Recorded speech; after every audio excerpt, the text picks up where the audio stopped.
आज के इस विशेष विश्लेषण में हम एक ऐसे काले सच से पर्दा उठाएंगे जिसने इंसानियत और चिकित्सा जगत दोनों को शर्मसार कर दिया है। ये कहानी है कानपुर किडनी सिंडिकेट की, एक ऐसी गहरी और विचलित कर देने वाली जांच जो सीधे तौर पर उस क्रूर व्यवस्था पर चोट करती है जहां रक्षक ही भक्षक बन बैठे। बिना किसी देरी के इस खौफनाक हकीकत की गहराई में चलते हैं। जरा इस स्थिति की कल्पना करना ही कितना खौफनाक है। कोई बीमार बेबस इंसान अपनी जिंदगी बचाने की आखिरी उम्मीद लिए अस्पताल की चौखट पर कदम रखता है और वहां से उसका एक बेहद अहम अंग, उसकी किडनी ही चुरा ली जाती है। ये कोई फिल्मी या काल्पनिक कहानी बिल्कुल नहीं है। ये जमीन पर उतरी एक रोंगटे खड़े कर देने वाली हकीकत है। द मेडिकल बिट्रेयल, कानपुर की उस कड़वी सच्चाई का खुलासा जिसने पूरे देश को झकझोर दिया। चलिए इस विश्वासघात की जड़ तक पहुंचते हैं। जब हम इस सिंडिकेट के नेटवर्क को देखते हैं तो सच्चाई डरा देती है। ये सिर्फ चंद सड़क छाप अपराधियों का गिरोह नहीं था। इसमें वो लोग शामिल थे जिन पर समाज आंख बंद करके सबसे ज्यादा भरोसा करता है। नामी डॉक्टर्स, चालाक दलाल, अस्पताल का अपना स्टाफ और वो रसूखदार बड़े नाम जो इस पूरे काले धंधे को ऊपर से सुरक्षा दे रहे थे। भ्रष्टाचार की जड़ें मेडिकल सिस्टम के भीतर सोच से भी कहीं ज्यादा गहराई तक धंस चुकी थीं। टारगेटिंग द वल्नरेबल, किस तरह से कमजोरों को निशाना बनाया गया और उनका एक व्यवस्थित तरीके से शोषण किया गया, अब इस पर नजर डालते हैं। यहाँ जो विरोधाभास सामने आता है वो सच में दिल दहला देने वाला है। एक तरफ वो लाचार और बेबस लोग हैं, जैसे गरीब मजदूर, रोज कुआं खोदकर पानी पीने वाले दिहाड़ी मजदूर, जिन्हें बड़ी आसानी से बरगलाकर वहां लाया गया। और ठीक दूसरी तरफ वो संपन्न लोग जो एक नई किडनी के लिए लाखों रुपए पानी की तरह बहाने की क्षमता रखते थे। एक इंसान की घोर लाचारी दूसरे की जरूरत पूरी करने का साधन बन गई। आखिर ये गिरोह काम कैसे करता था? इनका तरीका बेहद नपातुला और शातिर था। पहला कदम, मजबूर और गरीब मजदूरों की पहचान करना। दूसरा, उन्हें पैसों का लालच देना या फिर सीधे सीधे धोखे से बेहोश कर देना। तीसरा कदम था फर्जी और झूठे मेडिकल दस्तावेज तैयार करना। और अंत में ऑपरेशन थिएटर में उनकी किडनी निकालकर उसे बेच देना।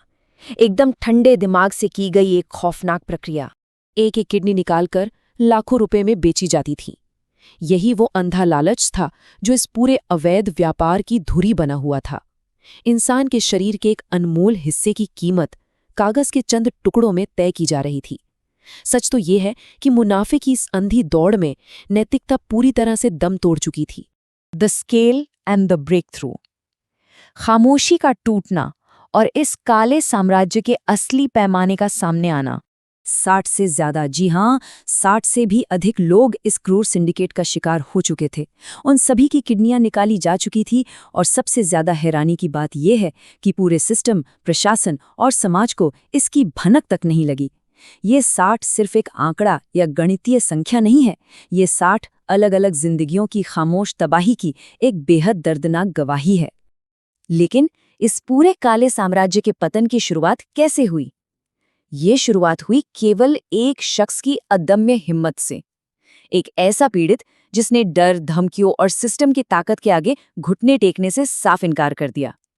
उसने पुलिस में शिकायत दर्ज कराने का वो साहस दिखाया जिसने इस पूरे सिंडिकेट की नींव को हिलाकर रख दिया। जब पुलिस की जांच ने रफ्तार पकड़ी तो जो परतें खुलीं, उसने बड़े बड़े जांचकर्ताओं को भी सन्न कर दिया। ये सिर्फ किसी एक अस्पताल की लापरवाही का मामला नहीं था। ये एक बेहद विशाल, गहराई तक फैला हुआ नेटवर्क था जो सालों से, जी हां कई सालों से सक्रिय था। हर नई पूछताछ के साथ एक नया और खौफनाक राज फाश हो रहा था। अ नेशन वाइड थ्रेट, ये खतरा सिर्फ कानपुर तक सीमित नहीं है, बल्कि इसके तार बहुत आगे तक जुड़े हैं। ये समझना बहुत जरूरी है कि ये महज कानपुर शहर की कहानी भर नहीं है।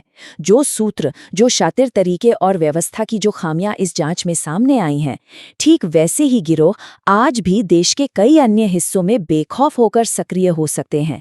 ये हमारी चिकित्सा व्यवस्था में मौजूद एक बहुत बड़ी और खतरनाक दरार को उजागर करता है।